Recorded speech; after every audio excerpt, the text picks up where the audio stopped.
여러분에게 돈에 관해서 쓴 글이 하나가 있어서 소개를 좀 드릴게요. 한번 들어보세요. 들으면서 이렇게 어떤 느낌으로 오는지를 여러분 한번 생각을 해보세요. 돈으로 사람은 살 수 있지만 그 사람 마음은 살 수 없다. 돈으로 호화로운 집은 살 수 있지만 행복한 가정을 살 수는 없다. 돈으로 최고의 침대를 살 수는 있지만 달콤한 잠을 살 수는 없다.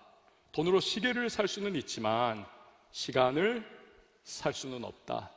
돈으로 책을 살 수는 있지만 삶의 지혜를 살 수는 없다. 돈으로 지위를 살 수는 있지만 그러나 가슴에서 우러난 존경을 살 수는 없다. 돈으로 좋은 약을 살 수는 있지만 평생 건강을 살 수는 없다. 돈으로 쾌락은 살 수 있지만 기쁨을 살 수는 없다. 돈으로 화려한 옷을 살 수는 있지만 내면에서 우러난 참된 아름다움을 살 수는 없다. 여러분 어떠세요? 한 절 한 절 구구절절 다 맞는 말이야 그런 생각 들지 않으세요? 그러나 또 한편 우리 마음속에 맞는 말이기는 한데 그래도 쓱 올라오는 생각이 있습니다. 그래도 돈이 좋아. 여러분 저만 속물입니까? 아마 여러분도 다 비슷한 그런 마음을 갖고 있지 않을까. 맞는 말인데 그래도 난 돈이 좋아요, 돈 필요해요, 돈 정말 너무너무 중요해요.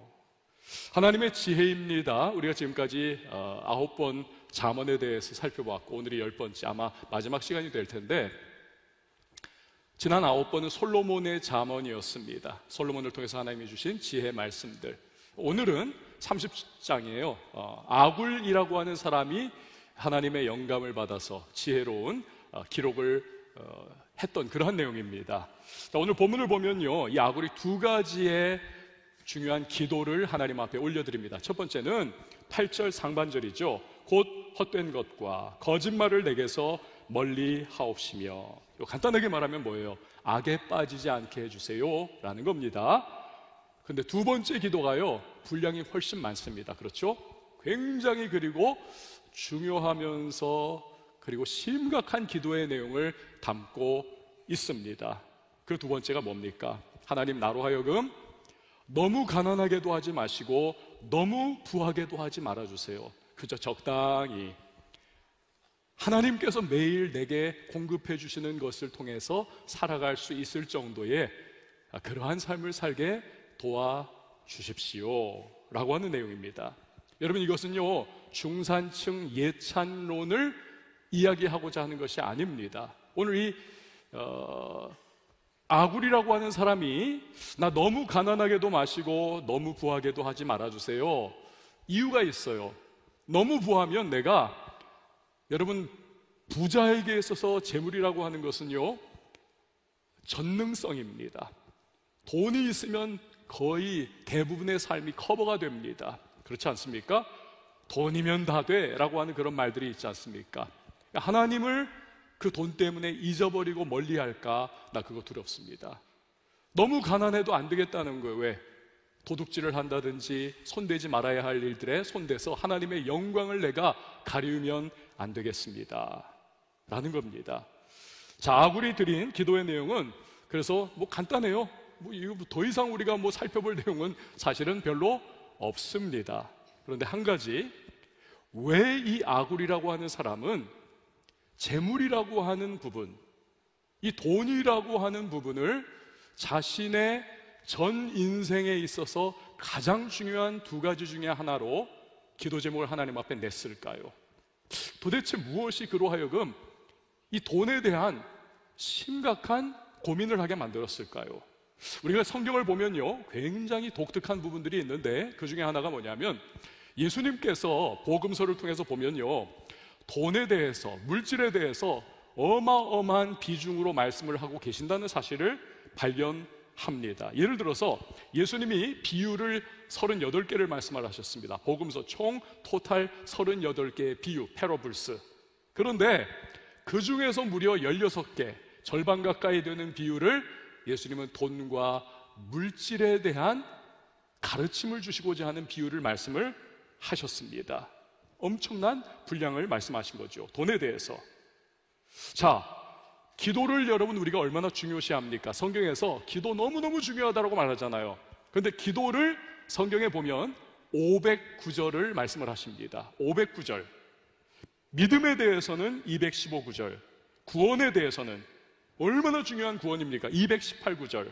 자, 그런데 돈과 재물에 대해서는 도대체 몇 구절을 이야기할까요? 성경이 무려 2359절 이상을 다루고 있습니다. 이상을 2359절 이상.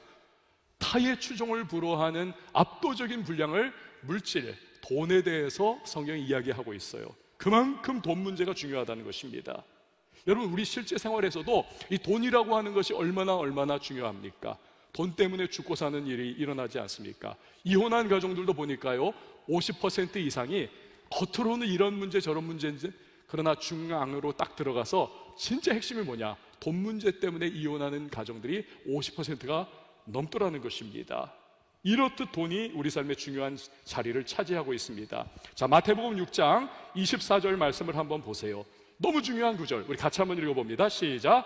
한 사람이 두 주인을 섬기지 못할 것이니 혹 이를 미워하고 저를 사랑하거나 혹 이를 중히 여기고 저를 경히 여김이라. 너희가 하나님과 재물을 겸하여 섬기지 못하느니라. 아멘. 자, 여기 보면 예수님께서 우리 인간에게는 두 개의 주인이 있을 수 있다는 것입니다. 첫 번째가 뭡니까? 하나님이 주인일 수 있다는 거예요. 그런데 두 번째는 재물이 주인이 될 수 있다는 것입니다. 여기서 예수님께서 굉장히 중요한 단어를 말씀하시는데, 그것은 맘몬이라고 하는 단어를 쓰세요. 재물, 맘몬. 아람어입니다. 고대 아람어를 사용하셔서 재물을 말씀을 하십니다. 근데 이 맘몬이라고 하는 단어는 인격을 가지고 있는 단어입니다. 풀어보면 돈의 신이라고 하는 의미를 가지고 있는 것입니다. 무엇을 의미하고자 하시는 거예요? 예수님께서 아담과 하와를 사탄이 뱀을 통해서 유혹을 했던 것과 같이 오늘날 마귀는 저와 여러분 우리 크리스찬들을 돈을 통해서 유혹하고 지배하고 그의 수하의 종과 같이 끌어들이려고 노력을 하고 있다는 것입니다. 여러분, 얼마 전에 강남의 학원가에서 고등학교, 중학교 아이들한테 일당이 그 마약이 들어있는 음료수를 이제 먹이려고 했잖아요. 그 먹은 아이들도 있습니다. 초등학생도 먹었어요. 그 먹은 것을 핑계 삼아가지고 돈을 뜯어내려고 하지 않았습니까? 여러분, 이것이 정상적인 사고방식으로 가능할까요? 성인도 아닙니다. 어른이 아니에요. 지금 정말 자라나는 너무너무 중요한 이 아이들, 초중고 아이들을 마약이 들어있는 음료수를 먹이고 돈을 뜯어내려고 했다. 여러분, 이것은요, 정상적인 정신 상태로는 불가능한 범죄입니다. 이것은 돈의 신, 돈의 귀신, 이 맘몬에게 사로잡혀 있지 않으면 할 수 없는 그러한 범죄를 하더라는 것입니다. 자, 이쯤 되면 재물이라고 하는 것이, 이 돈이라고 하는 것이 얼마나 중요한 주제인가. 또 돈 문제는 단순히 돈 문제가 아니구나. 이건 우리의 삶이고 영혼이고 신앙의 문제까지도 들어오는구나. 이것을 우리는 캐치할 수가 있는 것입니다. 우리 청년들 중에서도 없기를 바라지만 아마 있을 것 같아요. 그 영끌을 통해 가지고 코인을 하고 부동산을 하고 또 급등주를 막 사려고 했던 그런 대한민국의 많은 젊은이들이 있습니다. 비투를 해가지고 빚을 내가지고 투자를 했습니다. 그 영끌과 비투의 결과가 수많은 사람들의 눈물이고 지금 너무너무 고통스러워하는 삶의 현실이 되지 않았습니까? 사실은요, 한 걸음만 뒤에 딱 물러나가지고 그 세계 경제가 지금 코로나 이후에 어떻게 돌아가고 있는가, 그 경제의 흐름을 딱 보기만 하면 사실은 그렇게 안 했을 거예요. 그러나 어떻습니까? 다 막 홀린 듯이 확 올라가고 내려가는 그 과정 속에서 나도 뛰어들고 이러면서 나중에 눈물 흘리고 재산 날리고 빚에 빚이 쌓이고 고통스러워하는, 왜 그런 일이 생겼습니까? 이런 시대에 내가 한 푼 한 푼 저축하고 내가 버는 월급으로는 도저히 미래가 불가능하다는 거예요. 내가 그래서 영끌을 하고 비투를 해가지고 코인을 사고 부동산을 내가 뛰어들고 주식에 내가 그냥 급등주를, 그것도 투기와 같은 급등주를 내가 붙잡지 않으면 안 되겠다. 이러한 과정에 무리수를 둔 거지요. 근데 여러분 아세요? 역사는 돌고 돌고 인생사는 언제나 과거로부터 지금까지 사람의 본성이 같기 때문에 돌고 도는 겁니다. 성경은 수천 년 전에 잠언을 통해서 이런 일이 있을 거라는 사실을 예언한 바가 있어요. 23장 4절에서 5절 말씀을 보십시오. 부자 되기에 애쓰지 말고 내 사사로운 지혜를 버릴지어다. 내가 어찌 허무한 것에 주목하겠느냐. 정령이 재물은 스스로 날개를 내어 하늘을 나는 독수리처럼 날아가리라.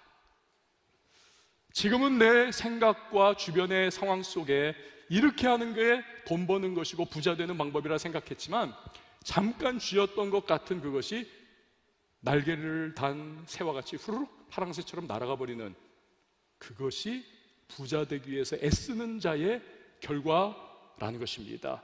그래서 디모데전서 6장 10절 말씀을 보세요. 우리 같이 한번 읽어봅니다. 시작.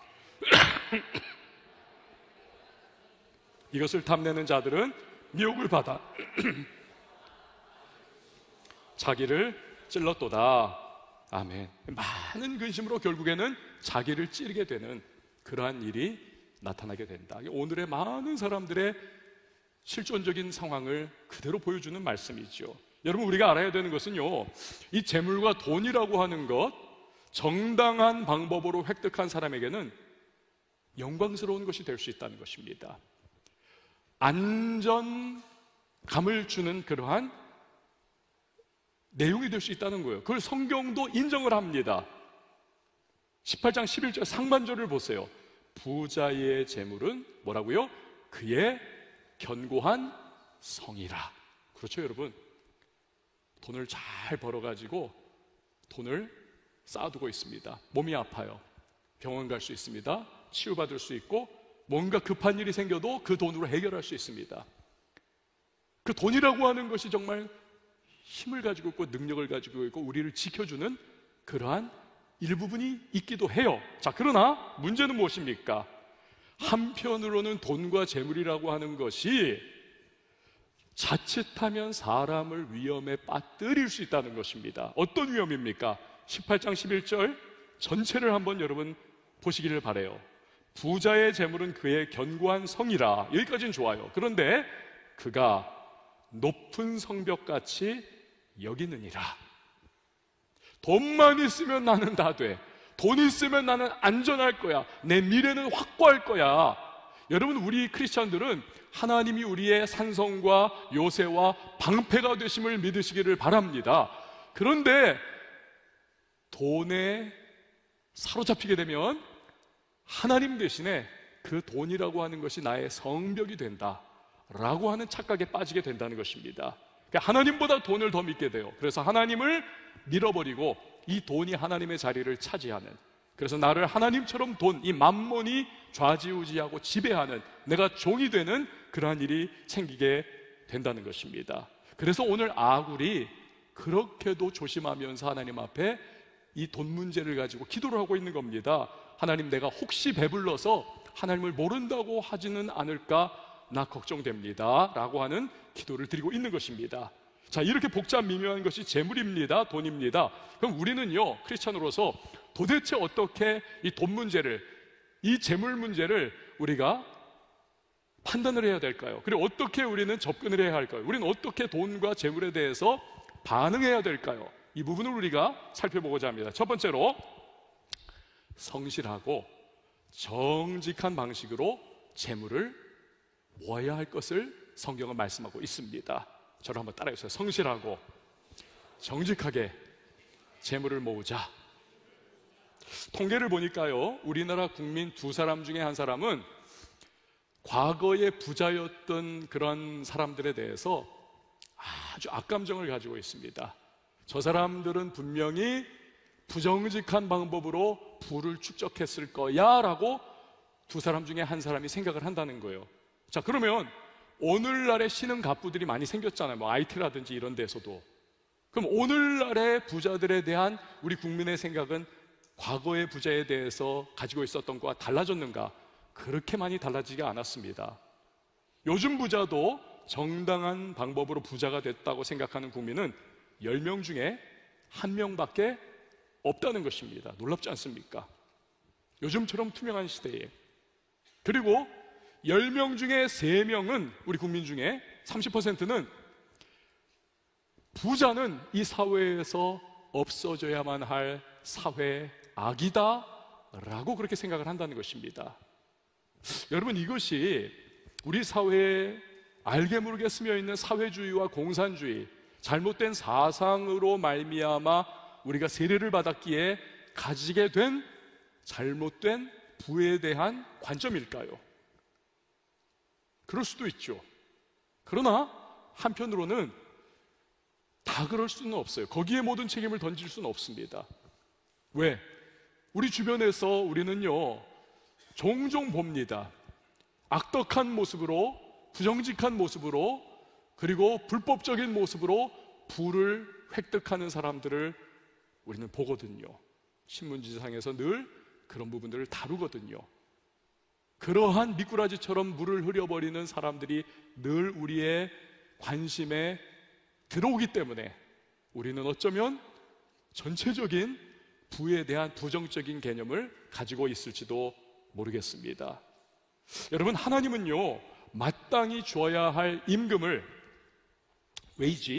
임금을 제대로 주지 않는 것, 또는 뇌물과 같은 부정직한 방법으로 부를 축적해 나가는 것을 하나님은 너무 싫어하십니다. 22장 16절 말씀을 보세요. 이익을 얻으려고 가난한 자를 학대하는 자와 부자에게 주는 자, 이 부자에게 준다는 것은 뇌물을 바친다는 거예요. 이런 사람들은 어떻게 되느냐? 가난하여질 뿐이니라. 가난해진다. 잠깐은 먹어드는 것 같아요. 손에 뭔가를 쥔 것 같습니다만, 여러분, 그래도 사법체계는 살아있지 않습니까? 이 사법체계 자체도 하나님이 이 세상을 운영하시는 일반 운영의 원리인 것입니다.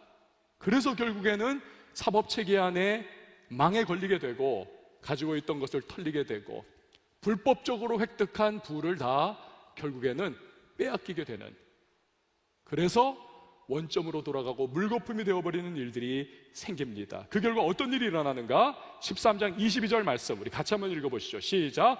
죄인의 재물은 의인을 위하여 쌓이느니라. 아멘. 28장 8절에도 중한 별리로 자기 재산을 늘리는 것은 가난한 사람을 불쌍히 여기는 자를 위하여 그 재산을 저축하는 것이니라. 그래서 여러분, 나중에 보면 결국에는 잘못된 방법, 부정직한 방법, 불법적인 방법, 남에게 정말 폐와 고통을 끼치면서 정말 그렇게 획득한 부, 이건 결국 다 흩어져버리면서 그것이 누구에게로 갑니까? 선한 기업, 선한 영향력을 끼치는 사람, 선한 영향력을 끼치는 국가. 그래서 베풀고 나누고 돕고 구제하고, 이러한 국가는 점점 더 부유해집니다. 그러한 공동체는 점점 더 잘 되는 것을 봅니다. 그런 개인들은 하나님께서 마치 모든 것을 몰아주는 것처럼 그 사람들이 결국에는 점점 더 인정받고 잘 되는 것을 보게 되는 것이죠. 그래서 부의 이동이 일어나는 것, 하나님의 원리라는 것입니다. 사필귀정이죠. 앞에서 말씀드렸듯 영끌이라든지 비투라든지 지금 가슴 아픈 그러한 이야기지만, 여기에 발을 들였다가 피눈물을 흘리는 그러한 사람이 적지 않습니다. 크리스찬은 예외일까요? 아니요. 우리도 역시 이 세상에 발을 디디고 살아가고 있고, 이상의 구조 속에서 살아가고 있기 때문에 우리도 유혹받고, 우리도 역시 거기에 뛰어드는 경우가 굉장히 많은 거지요. 그래서 하나님의 지혜인 잠언이 주신 경고를 우리는 기억했어야만 하는 것입니다. 어떤 말씀입니까? 22장 7절 말씀 같이 읽어보시죠. 시작. 빚진 자는 채주의 종이 되느니라. 아멘. 하나님은 우리에게 빚지는 것을 막으십니다. 빚진 사람은 채주의 종이 된다. 사랑하는 여러분, 성경의 원리는 사랑의 빚 외에는 지지 말 것을 말씀하고 계십니다. 저와 여러분이요, 오늘 빚지고 있고 카드빚, 여러 가지 빚들을 우리가 가지고 있다면, 여러분, 이 부분을 우리가 현실적으로, 구체적으로 하나님의 말씀을 아멘으로 받아들이면서 빨리 이 부분을 해결해 나갈 수 있는 노력이 우리 가운데 있어야 한다는 사실입니다. 영끌 비투했다가 눈물 흘리는 분들이 지금 여러분 무슨 생각하겠습니까? 아, 그 돈 차라리 내가 적금 들었을 걸, 그냥 정상적인 은행에 저축을 해놨었으면 그건 살아있었을 텐데. 정직하고 성실하게 차근차근 모으는 것에 힘을 여러분 과소평가하지 마시기를 바랍니다. 하나님의 지혜인 잠언은 여러 곳에서 그것이 굉장히 중요하다는 것을 말씀을 하세요. 보세요, 13장 23절 말씀 보니까 가난한 자는 밭을 경작함으로 양식이 많아지거니와, 28장 19절에도 자기의 토지를 경작하는 자는 먹을 것이 많으려니와 방탕을 따르는 자는 궁핍함이 많으니라. 이 당시는 농경시대가 아니었습니까? 그러니 농사를 비유로 들어가지고 이야기를 하시는 거예요. 그러나 오늘 우리 시대는 농경사회가 아니잖아요. 우리는 회사를 다니고 기업에서 일을 하면서 임금을 받는 그러한 시대가 아닙니까? 그러니까 우리가 내가 그냥 이 쥐꼬리만한 월급 가지고 언제 내가 인간답게 살 수 있겠는가, 그러면서 해서는 안 될 것, 그 위험한 것들에 손을 대는데 하나님은 그러지 말라는 것입니다. 정직하게 땀을 흘리고 차곡차곡 저축하고 내가 벌어들이는 한도 내에서 나의 소비를 이루어 나가면서, 그러나 조금씩이라도 저축하고, 그래서 시드머니를 만들어 나가고, 그걸 통하여 하나님이 기회를 주시면 무언가 새로운 일을 할 수 있는 그 방법, 그것을 선택하라고 하나님은 말씀하고 계시는 것입니다. 여러분, 하나님은요 지혜와 지식이 무궁한 하나님이라는 사실을 여러분 꼭 믿으시기를 바랍니다. 우리의 판단은 한 치 앞을 알지 못해요. 여러분, 우리가 막 코인이 어마어마하게 오르고 그 TV에 나오는 몇몇 그 외국인들이 막 내가 몇 억을 벌었다 막 이런 얘기도 하고 막 그런 거에 우리가 막 휩쓸려 가지고 막 머리가 솔깃했던 그러한 일들이 대부분 있지 않았습니까? 나도 한번 해볼까? 친구들도 가면서.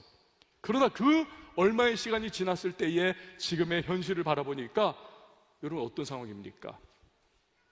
아무것도 아니었잖아요.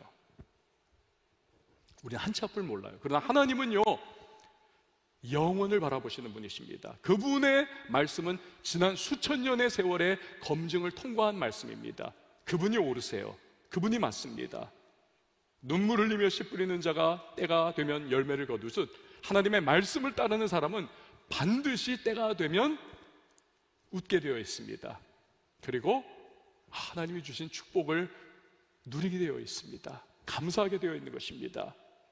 그래서 여러분, 우리가 정당하게 정직하게 벌어들이는 것을 자랑스럽게 여기고 그것을 중요하게 여겨야 한다는 사실입니다. 두 번째로, 재물의 종이 되지 말아야 합니다. 반대로 재물을 내가 다스려야 하는 것입니다. 자, 디모데전서 4장 4절 말씀을 보세요. 같이 읽습니다. 시작. 하나님께서 지으신 모든 것이 선함에 감사함으로 받으면 버릴 것이 없나니. 아멘. 자, 그렇다면 이 구절을 여러분 기준으로 해가지고 이 답을 한번 해보세요. 1번, 돈과 재물은 선한 것이다. 2번, 돈과 재물은 악한 것이다. 답은 뭐다? 지금 제가 이러고 있잖아요. 1번, 모든 것이 선하다. 버릴 것이 없다. 감사함으로 받으면 버릴 것이 없다. 여러분, 우리가 이 돈을 통해서, 이 재물을 통해서 선교하고 우리의 일상생활을 영위하고 자녀를 양육하고 결혼생활을 하고 누군가를 도와줄 수 있고 전도에 우리가 물품도 살 수 있고 복음을 전할 수 있고 교회가 함께 예배할 수 있고 사역들이 일어나고 움직여지고 우리의 사회가 돌아가는 것 아닙니까? 선한 거예요. 하나님이 선하게 주신 것입니다.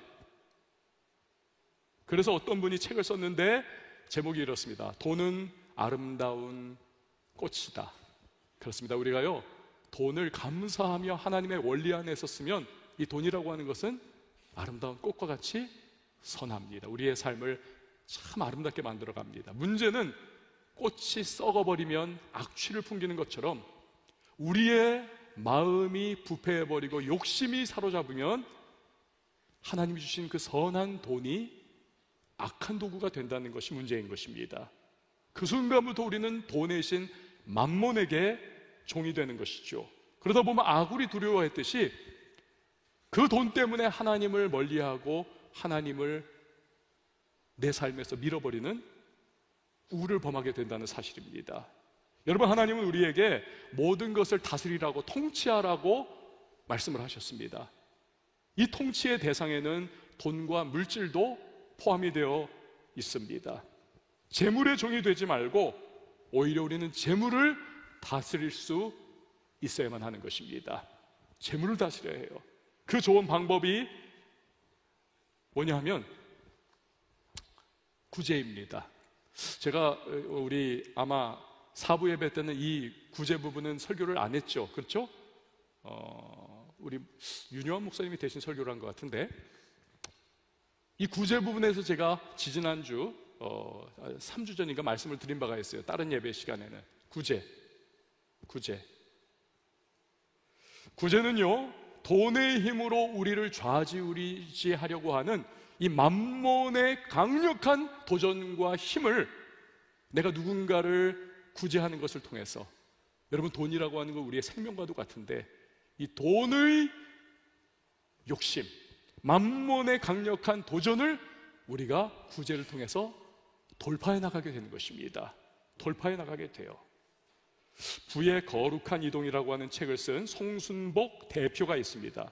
이분이요, 하루는 기도를 하는데 하나님께서 감동을 주시더래요. 너는 갈릴리 호수가 되어라. 하나님, 갈릴리 호수가 도대체 무슨 의미입니까? 이게 성경을 보다가 이거구나 깨닫게 됐다는 거예요. 갈릴리 호수는요, 위에는 헐몬산이 있습니다. 높이 저 멀리에 헐몬산은 만년설이 덮여 있습니다. 이 헐몬의 만년설이 녹으면서 그 물이 아래로 쭉 흘러내리다가 갈릴리 호수 안에 합류가 돼서 호수가 유지가 되는 거예요. 근데 이 갈릴리 호수는 물을 담아놓고만 있지 않습니다. 아래에 있는 요단강에 자신의 물을 내려보내 줍니다. 그래서 헐몬산의 이슬과 만년설 녹은 물을 받아들이고 그 물을 요단강으로 흘려보내주기 때문에 생명의 선순환이 이루어집니다. 갈릴리 호수에는 수많은 물고기가 있고 어업이 성행하고 우리 성경의 어부들의 배경이 되어 있지 않습니까? 여러분, 하나님께서는 우리가 갈릴리 호수가 되기를 원하신다는 것입니다. 헐몬으로부터 만년설이 녹아서 갈릴리 호수에 물이 들어오듯이 우리의 복의 근원이 되시는 분은 여러분 하나님이신 줄 믿으시기를 바랍니다.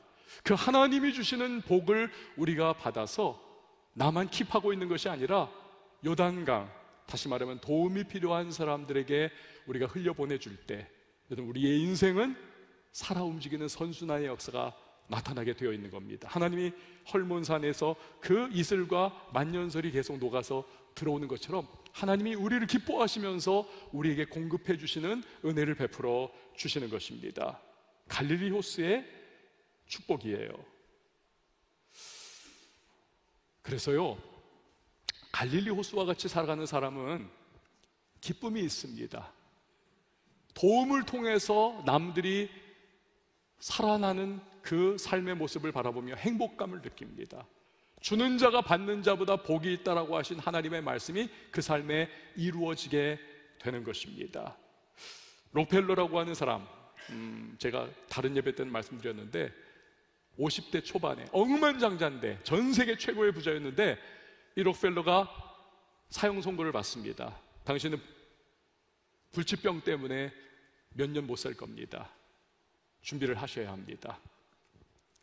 나날이 파리하고 말라가고 쿠키 몇 조각과 우유 조금밖에 먹지 못하는 그 어마어마한 돈을 가지고 있지만 먹을 수 있는 것이 거의 없어요. 죽는 날만을 기다리고 있던 그가, 그런데 생각해보니 자기가 누군가를 베푼 적이 없어요. 이 엄청난 돈을 가지고도 병원에서 입원비가 없어서 치료받지 못하는 어린 소녀를 도와줬습니다. 이 아이가 회복되고 치유되는 그 모습을 바라보면서 이 록펠러가 엄청난 기쁨을 느껴요. 야, 이런 세계가 있구나, 이런 행복이 있구나. 그때부터요 이 사람이 퍼주기 시작합니다. 엄청난 학교를 세우고 교회를 세우고 뭐 하여튼 목사님들의 집을 지어주고, 그리고 도서관을 뭐 전 미국에 다 1000개 넘게 깔아주고, 쫙 자기의 돈을 막 어마어마하게 구제에 그가 기여를 합니다. 그러면서요 기쁨이 넘쳐나고 행복이 넘쳐나면서 이 사람이 50대 초반에 죽는다고 했지만 98세까지 건강하게 살아갑니다. 여러분, 구제예요. 구제, 흘려보내는 축복. 재물의 종이 되지 않고 오히려 재물을 종으로 부리는 또 다른 방법은요 11조와 예물입니다. 여자 셋이 자기들이 집에서 남편을 어떻게 대우해 주는가를 얘기를 하고 있었다는 것입니다. 첫 번째 여자가 이런 말을 해요. 우리 남편은 집에서 대장이에요, 대장. 자기 허락이 없이는 내가 한 푼도 못 쓰게 해요. 약간의 불만스러운 그 이야기를 들은 두 번째 여자가 이야기를 합니다. 우리 남편은 아예 우리 집에서 왕이에요, 왕. 나는 한 푼도 못 쓰게 하고 자기가 다 써요. 이 두 여자의 말을 듣고 세 번째 여자가 은근한 미소를 짓고 자신감 있게 말을 해요. 우리 남편은 내가 하나님처럼 대해줘요. 두 여자가 깜짝 놀랐습니다. 당신은 남편을 하나님처럼 대해요? 어떻게 해요? 이 여자가 말을 합니다. 하나님에게 그래 하듯이 난 우리 남편에게 10%만 주고 나머지는 내가 다 써요. 이해가 되세요? 여러분, 오늘날 11조를 잘못 이해하고 있는 분들이 계세요. 제가 지금 굉장히 조심스럽게 이야기하는 거예요. 반발을 심을 가지고 있는 분들도 없지 않아 있을 거예요. 그러나 잘 들어보세요. 11조 무용론을 말하는 분들도 계십니다. 아니, 왜 지금은 은혜 시대인데 왜 율법 시대에나 드려야 했던 11조를 이 은혜 시대에, 예수님 복음 때문에 우리가 은혜의 삶을 사는데 왜 우리가 꼭 11조를 드려야 합니까? 라고 하는 말을 합니다. 여러분, 맞아요. 우리 은혜 시대를 살아갑니다. 11조를 해서 구원받는 거 아닙니다. 11조 안 한다고 구원 안 받는 거 아닙니다. 그러나 간단하게 말씀을 드릴게요. 은혜 시대를 우리는 살아가는데, 여러분, 이 11조라고 하는 것은 율법 시대 이전 아브라함 때부터 있었던 것이 11조입니다. 은혜 시대의 문을 열어주신 예수 그리스도께서도 11조에 대해서 부정적 의견을 가지고 계시지 않으셨습니다. 오히려 바리새인들에게 이것도 하고 이것도 할지니라 11조의 정당성을 말씀을 하셨습니다. 무엇보다도 우리는요 복음으로 말미암아 은혜 시대를 살아가잖아요. 은혜 시대를. 여러분, 우리가 받은 은혜가 어마어마합니다. 죄 많고 부족하고 영원한 형벌 받아야 하고 지옥 백성이 되어야 할 우리들을 예수 그리스도께서 십자가에서 대신 죽어주셔서 우리가 하나님을 아바 아버지라 부르면서 천국 백성이 되었습니다. 육신의 이스라엘이 아니었던 우리가 영적 이스라엘이 되어서 이제는 하나님의 백성이라고 자신 있게 우리는 말할 수가 있습니다. 그 대가를 예수님이 십자가에서 다 피 흘려 주시지 않았습니까? 그런데 여러분, 율법 시대의 이스라엘은 자신들이 죄를 범하면 대속을 받기 위하여, 속죄를 받기 위하여 무엇을 바쳤습니까? 비둘기와 양과 염소 뭐 이런 것들을 죽여서 피 흘려 바쳤잖아요. 그러면서 자기의 죄를 씻음 받았지 않습니까? 그러나 일시적이었습니다. 또다시 죄를 범하면 또다시 번제와 속죄제를 드렸어야만 합니다. 그러나 우리는 어떻습니까? 우리는 예수 그리스도, 어린 양 그리스도로 말미암아 단번에, 그리고 영원한, once for all, 단번에 영원한 속죄를 우리는 하나님께 드린 바가 된 것입니다. 우리는 어마어마한 은혜를 받은 그러한 존재들이에요. 우린 더 이상 제사가 필요 없는 그러한 은혜 시대를 살아가고 있는 사람들입니다. 우리가 율법 시대에 살아가고 있었던 사람들에 비해 받은 은혜는요 하늘과 땅과 같은 엄청난 풍요로움을 우리는 누리고 있는 겁니다. 게다가 여러분, 율법 시대를 살아가고 있었던 그 11조를 드리던 사람들은 어떤 사람들입니까? 광야의 길을 걸어가던 사람들, 너무너무 핍절하고 가나안에 들어갔어도 늘상 이민족들이 쳐들어오고 목숨이 위협을 받고 하루라도 마음 편히 살아가기가 어려웠던 그러한 곤고한 때에 그들은 11조를 따박따박 정확하게 하나님 앞에 드렸었습니다. 우리는 어떤 시대를 살아가고 있습니까? 은혜 시대. 그리고 우리의 시대는요, 누군가가 내 생명을 위협하는 그러한 상황이 아닙니다. 대부분의 우리들은요, 먹고 살아가는 부분이 이미 어느 정도는 보장이 되어 있는 그러한 삶을 살아가고 있습니다. 힘들곤 어렵기는 하지만 그래도 여러분, 이 율법 시대를 살아가고 있던 그들이 그렇게 드렸다면 오늘 은혜 시대를 살아가고 이러한 풍요의 시대를 살아가고 있는 우리들은요, 무엇보다도 예수 그리스도로 말미암아 영원한 구원을 받고 하나님의 백성이 되어서 영적 이스라엘이 된 우리들이 그 감사로 하나님 앞에 우리의 것을 드린다. 이건 당연한 겁니다. 비록 11조 하는 것 때문에 구원받는 것 아니고 11조 안 하는 것 때문에 구원받는 것 아니지만, 여러분, 우리가 받은 그 은혜와 사랑을 생각하면 사실 모든 것을 하나님 앞에 드려도 부족해요.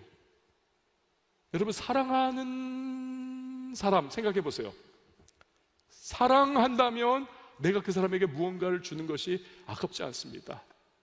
더 못 줘서 더 있어야 됐는데 막 이런 마음이 드는 거예요. 그게 진짜 사랑이죠. 그러나 사랑의 마음이 끊어지고 내게 계산이 들어오기 시작해요.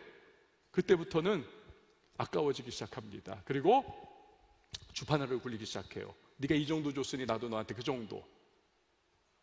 인간의 모습입니다. 마태복음 6장 21절에 내 보물이 있는 그곳에는 내 마음도 있다 말씀을 하십니다. 우리는 11조를 통해서 세상 욕심에 종노릇하게 만들려는 만몬의 사슬을 끊고 하나님께 초점을 맞출 수가 있는 것입니다. 하나님께 결국 재물에 종노릇하는 대신에 재물을 종삼아서 하나님이 말씀하신 것처럼 그분이 세상을 다스리는 일에 우리도 함께 사역하게 동역하게 되는 그러한 삶을 살 수가 있게 되는 것입니다. 그래서 통치하고 다스리는 일을 하게 되는 것입니다. 11조에 이런 은혜와 복이 있기 때문에 하나님의 지혜인 수천 년 전의 잠언에서도요 11조를 강조해요. 3장 9절 말씀 한번 보세요. 내 재물과 내 소산물의 처음 익은 열매로 여호와를 공경하라. 제가 오늘 이 설교를 했더니 어느 분이 그러시더군요. 목사님, 우리 교회 오시고 나서 10년 만에 처음으로 헌금 설교하시네요. 정말 그렇습니다. 10년 만에 처음으로 오늘 11조 설교를 했어요. 그러나 꼭 필요한 겁니다. 그리고 오늘 본문이 또 우리에게 말씀을 하시잖아요. 자, 세 번째로 우리가 마지막으로 크리스찬들이 재물에 대해서, 돈에 대해서 어떻게 반응해야 되는가, 자족하는 삶을 살아야 한다는 것입니다. 여러분 한번 따라해 주십시오. 자족하는 삶을 살자. 한 번 더요. 자족하는 삶을 살자. 자, 잘 들어보세요. 재물과 돈에 대해서 성경이 말씀하는 바가 뭐냐면요, 우리가 착각하지 말아야 합니다. 오해하지 말아야 합니다. 재물과 돈이라고 하는 것은 이건 하나님의 은사의 차원입니다. 은사, 그릇이 준비된 자에게 주시는 하나님의 선물. 하나님이 판단하시면서 이 사람에게는 이 정도, 이 은사잖아요. 재물과 물질, 부, 이것은 은사적 차원의 부분입니다. 그래서 믿음이 좋다고 꼭 부자가 되는 것 아니고, 믿음이 나빠서 가난하냐? 당연히 절대로 그것 아니라는 사실입니다. 우리 달란트 비유 알잖아요. 5달란트, 2달란트, 1달란트.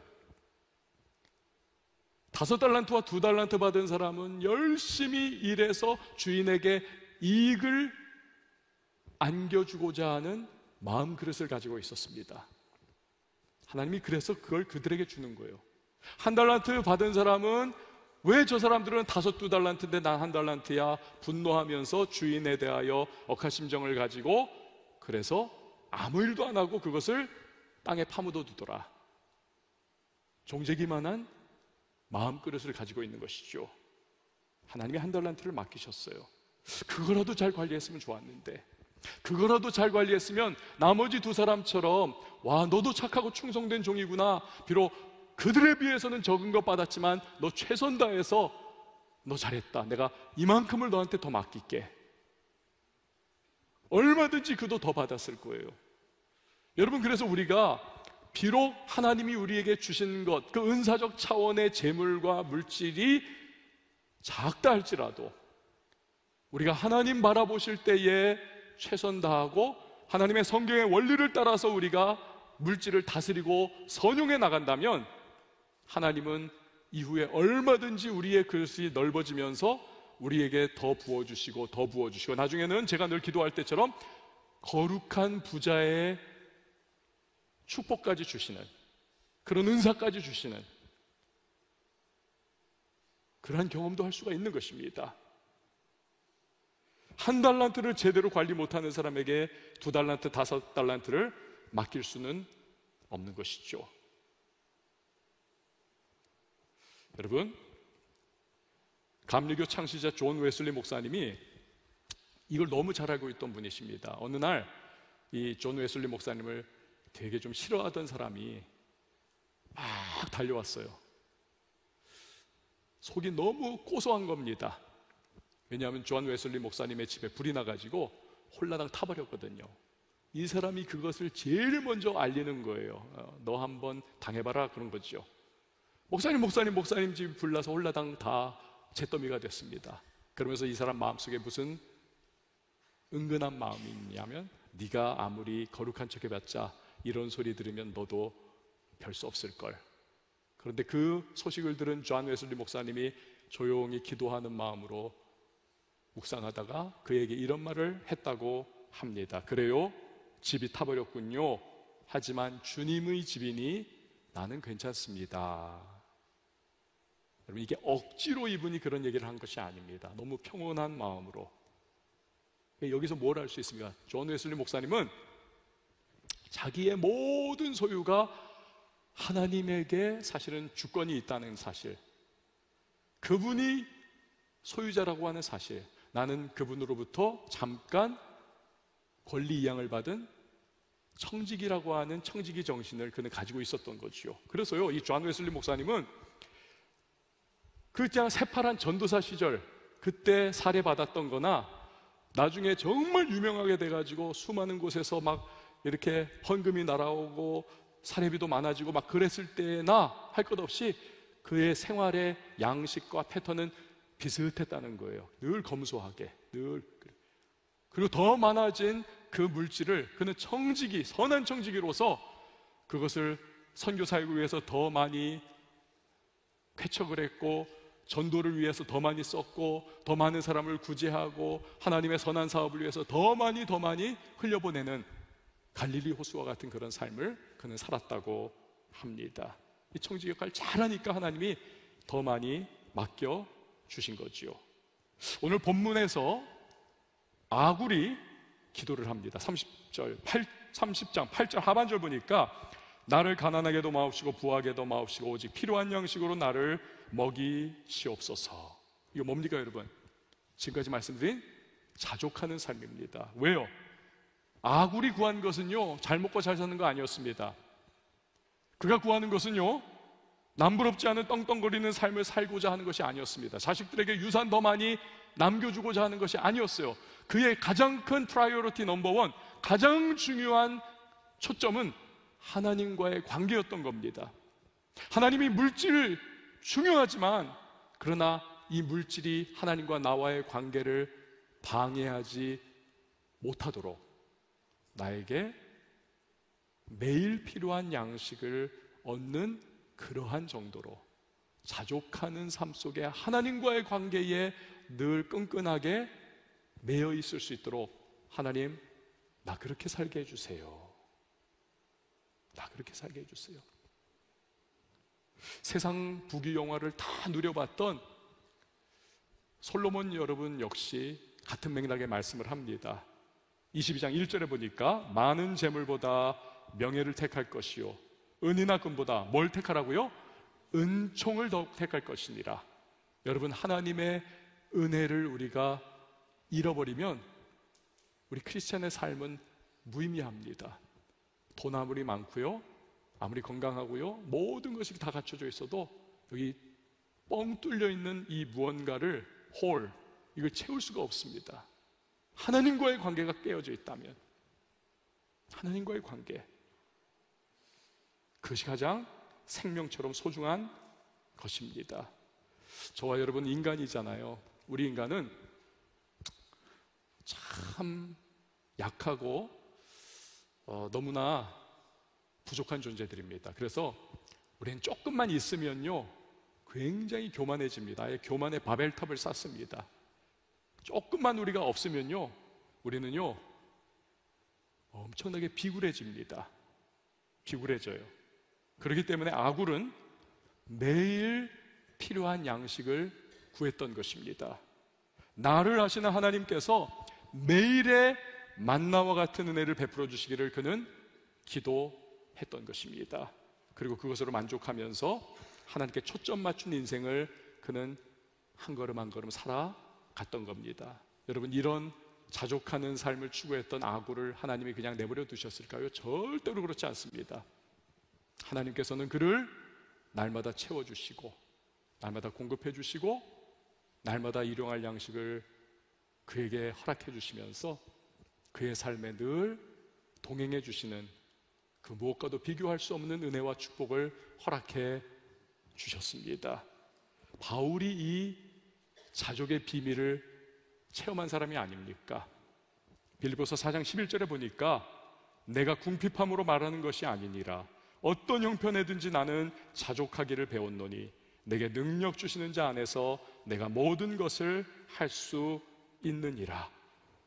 여러분, 바울이 자족한 삶을 추구했지만 우린 알아요. 하나님이 그를 얼마나 붙잡아 주셨고 그를 얼마나 성령으로 인도해 주셨고 그가 얼마나 하나님의 종이 되어 위대하게 쓰임 받았는지, 그의 그 자족하는 삶 속에 부어진 은혜가 오늘 이 시대를 살아가는 저와 여러분에게까지도 흘러오지 않습니까? 그의 성경의 기록들을 통해서 그의 삶에 받은 은혜들을 우리가 묵상함을 통해서. 여러분, 하나님은 우리를 더 잘 아시는 분이십니다. 그리고 우리보다 우리의 필요를 더 민감하게 그리고 능력 있게 채워주시기를 원하시는 좋으신 하나님이라고 하는 사실을 여러분 꼭 기억하시기를 바랍니다. 그분을 우리가 최우선으로 모셔드리고 자족하며 그의 은혜를 구할 때 하나님은 반드시 저와 여러분을 모른 척하지 않으시고 우리를 공급해 주시고 채워주시고 평생의 길을 인도해 주실 것입니다. 빌립보서 4장 19절에서 바울의 말씀을 들어보세요. 나의 하나님이 그리스도 예수 안에서 영광 가운데 그 풍성한 대로 너희 모든 쓸 것을 채우시리라. 여러분, 이것이 우리의 참 믿음이 돼야만 하는 것입니다. 이 짧은 이야기를 드리고 마무리를 하려고 합니다. 랜디 알콘이라고 하는 목사님께서 이집트 카이로를 방문을 했습니다. 그런데 마중을 나온 가이드 하겠다라고 나온 선교사님께서 공항에 짐을 내리자마자 데리고 어딜 가더라는 거예요. 어디 갑니까? 예, 목사님 모시고 여기 카이로에 있는 미국인 선교사님 묘지를 데리고 가려고 합니다. 거기 갔다는 거예요. 그랬더니 몇 명의 선교사님들이 묻혀있는 묘지가 있는데 그 중에 한 분, 윌리엄 보덴이라고 하는 분이 묻혀있는 묘지가 있었다는 거예요. 이 윌리엄 보덴은 예일대학교를 졸업한 뛰어난 수재였습니다. 그리고요, 상속받은 유산이 엄청난, 사실 그냥 세상적으로 살기만 한다면 한평생 여행이나 다니고 누릴 거 다 누리고 파티 하면서 살아도 너무 재밌게 살 수 있는 그러한 어마어마한 돈을 상속받은 사람이었습니다. 윌리엄 보덴이 그러나 나는 예수를 위해 살겠습니다. 하나님이 최고입니다. 자기의 모든 상속받은 재산을 다 선교 사역에 내어놓고 이집트의 무슬림들을 내가 복음 전하겠노라고 그가 카이로에 온 거예요. 그리고 그가 4개월 동안 복음을 전하다가 척추 뇌막염에 걸려서 4개월 후에 25살의 나이로 하나님의 부르심 받고 세상을 뜹니다. 생각해 보세요. 그 엄청난 재산, 젊음, 그런데 4개월밖에 안 되는 선교를 하고는 덧없이 사라져 버렸다. 이게 인간적인 거는 계산이 안 되는 거예요. 그런데 랜디 알콘 목사님이 이 보덴 선교사의 비석에 써 있는 비문을 읽고 엄청난 감동을 받습니다. 그리스도에 대한 믿음을 떠나서는 그의 삶을 설명할 길이 없다. 거기에 딱 못 박힌 듯이 그가 그 비문을 보면서 막 감동을 받고 있었대요. 아, 그렇구나. 이 젊은 나이에 이 엄청나게 좋은 환경을 가지고서 이걸 포기하고 예수를 위해서, 그리스도 빼고는 이걸 설명할 수 없지, 최고의 가치인 예수를 위해서 그가 그렇게 살았던 거구나. 근데 이 묵상을 하고 있는데 가이드 나왔던 그 선교사님이 이제 갑시다 하면서 데리고 가더래요. 어디 가요 이번에는? 이집트 국립박물관으로 데려가더래요. 여기서 좀 가니까, 거기 가니까요 어마어마한 피라미드에서 발굴해낸 투탕카멘의 황금 마스크와 그리고 그의 그 피라미드 안에 함께 순장됐던 수많은 미이라들, 그리고 어마어마한 황금 보물들. 이집트인들은 내세를 믿었지 않습니까? 애프터라이프. 그래서 내세에 가서 순장 함께 한 사람들로부터 서빙받고, 그리고 그 어마어마한 황금으로 거기서 편하게 살라고 그걸 다 피라미드에 넣었던 거죠. 그런데 이 투탕카멘의 보물과 그의 마스크와 그리고 넣었던 모든 것들, 1922년에 발굴될 때까지 그 피라미드에 그대로 봉인된 채 있었습니다. 뭘 의미합니까? 못 가져간 거예요. 내세에. 당연한 거죠, 그거는. 그러면서 이 랜디 알콘 목사님이 윌리엄 보덴 선교사와 투탕카멘의 이 대비되는 무덤과 그리고 인생을 생각을 하게 됐다는 거예요. 그가 깊이 깨닫습니다. 아, 투탕카멘은 어마어마한 황금과 어마어마한 지위를 가지고 자기를 왕이라고 그렇게 소리 높여 외치며 살았지만 지금 영원한 지옥의 백성이 되었고, 25살의 젊은 나이에 그 엄청났던 재산 다 하나님의 선교 사역을 위해서 헌신했고, 덧없이 간 것과 같은 그러한 젊은 생명이었지만 윌리엄 보덴은 지금 그가 그렇게도 사랑했던 진짜 왕 되시는 예수 그리스도의 품에 안겨 영원한 천국에서 영생을 누리며 상급의 주인공으로 살아가고 있구나. 사랑하는 여러분, 우리는요 매일 돈과 재물, 이것에 의해서 기로에 서게 됩니다. 우리가 어디에 가치를 두고 있는가, 그리고 내가 하나님을 가장 나의 주인으로 모시고 있는가, 아니면 만몬이 나의 주인인가. 이건 여러분, 우리가 어떻게 돈을 쓰느냐, 나의 크레딧 카드 명세서가 어떠한 지출을 흘러가고 있는가, 내 예산과 결산은 어떠한 모습으로 흘러가고 있는가를 통해서 너무 잘 보여지는 겁니다. 반면이죠. 바라는 것은 저와 여러분의 삶이 진정한 주인 되시는 예수 그리스도, 그분 초점 맞춘 인생이 될 수 있기를 바랍니다. 지금 적어도 없어도 부족해도 주님이 내게 반드시 공급해 주실 것을 신뢰하면서 자족하는 삶을 우리가 배워나가고, 하나님이 우리를요 점점 그릇을 넓혀주면서 우리 정말 사용해 주시고 끝까지 우리 믿음의 선한 싸움 잘 달려가는, 그래서 하나님이 내 삶에 어떠한 역사를 베풀어 주셨는지를 우리 증거할 수 있는 간증의 주인공으로 살아갈 수 있는 저와 여러분이 다 됐으면 좋겠습니다. 우리 다 같이 일어나서 함께 찬양하시고 리빙 호프 그리고 기도하는 시간 갖도록 하겠습니다.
이 시간에 우리 함께 기도하십시다.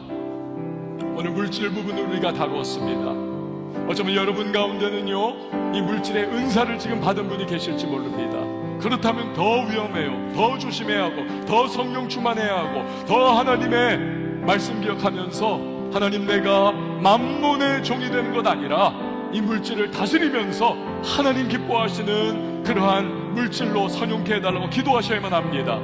여러분, 성실하고 정직한 방식으로 재물을 모으게 해달라고 기도하세요. 재물에 종되지 않고 재물을 다스릴 수 있도록 도와달라고 기도하세요. 자족하는 삶을 살면서 하나님을 바라보게 하시고, 그 가운데 하나님이 채워주시고 공급해주시고 하나님과의 관계가 끈끈하게 유지되며, 주여 나의 그릇이 점점 더 넓혀질 수 있도록 은혜를 베풀어 주시고 하나님 기뻐하신 인생을 끝까지 잘 달려갈 수 있도록 도와달라고 오늘 말씀을 기억하시면서 우리 주님의 이름 한번 외치고 통성으로 기도합니다.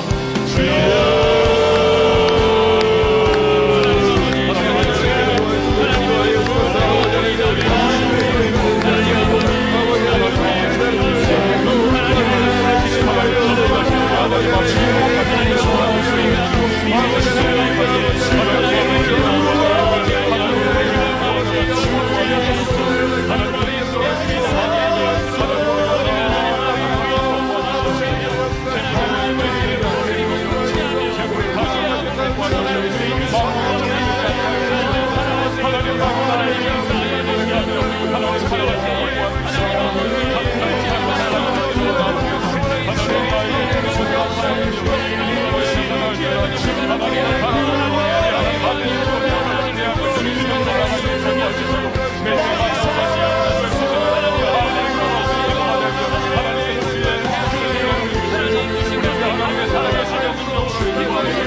여러분, 다시 한번 기도하십시다. 한 주간 앞에 있습니다. 성령 충만하고 말씀으로 승리할 수 있도록 도와주시고, 내가 있는 곳에 기도 가운데 하나님의 평강이 임하게 하시고 내가 복의 통로로 쓰임받을 수 있도록 도와달라고 여러분 기도하시기 바라요. 삶에 문제 있습니까? 어려움이 있습니까? 주여, 돌파해 나갈 수 있도록 성령의 두루마리 입혀주시고 믿음으로 승리하면서 거룩한 영향력을 끼치게 하시고, 우리가 누더기와 같은 모습으로 다시 이곳에 오는 것 아니라 승전보를 가지고 기쁨으로 하나님 우리 다시 돌아올 수 있는 한 주간의 삶을 살아갈 수 있도록 성령이 도와달라고 우리 시간에 주님의 이름을 외치고 통성으로 기도합니다.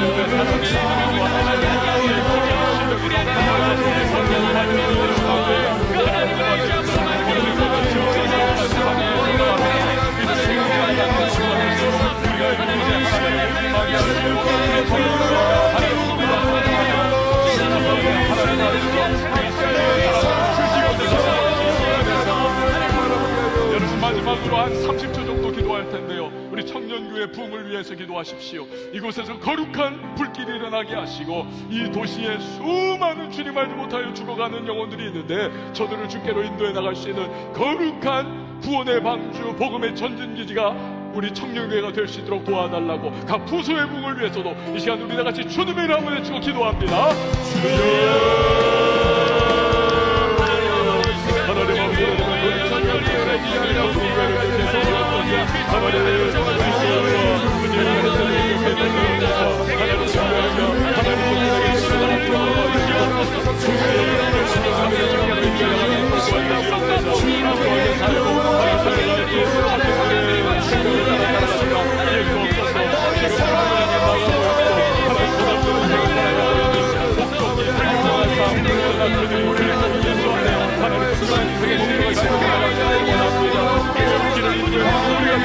하나님